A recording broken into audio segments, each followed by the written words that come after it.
बांधकाम कामगार कल्याणकारी मंडळात विविध योजनांचा लाभ शासनाकडे जमा झालेल्या 1% सेसमधून श्रमिक कष्टकरी बांधकाम कामगारांना दिला जातोय। परंतु सध्या बोगस लोकांची नोंदणी करून खऱ्या बांधकाम कामगारांचा हक्क मारला जातोय।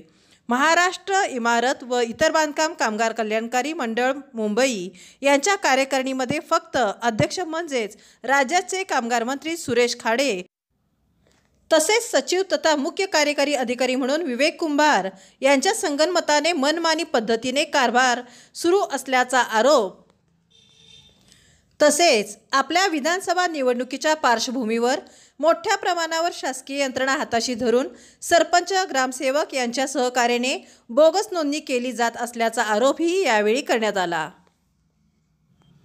वंचित बहुजन माथाडी ट्रान्सपोर्ट व जनरल कामगार युनियन सांगली यांनी हा आरोप पत्रकार परिषदेसमोर केला आहे। पण बघितलं मिरज विधानसभा मतदारसंघामध्ये ज्या ज्या ठिकाणी भाजपचे सरपंच आहेत, ज्या ठिकाणी भाजप सरपंच त्या ठिकाणी कॅम्प लावले जातात आणि याचे पुरावे आमच्याकडे आहेत। आणि खाजगीमध्ये बोललं जातं कामगार आयुक्ताचे कार्यालय आहे कामगारांचे, त्या ठिकाणी खाजगीमध्ये बोललं जातं हे कामगार मंत्र्यांनी सांगितलेलं आहे। म्हणजे इतका कामगार मंत्र्याचा दबाव घेऊन ते संबंधित अधिकारी कर्मचारी काम करतात। सगळ्यात महत्त्वाचं म्हणजे साहेब गेले 2-3 महिने अर्ज पेंडिंग आहेत, निकाली काढत नाहीत किंवा रिन्यू अर्ज तपासत देखील नाही। त्यांना आम्ही विचारणा केली सातर कामगार मंत्र्यांचा आदेश आहे, ठिकठिकाणी कॅम्प चालू आहे, ठिकठिकाणी नोंदणी चालू आहे।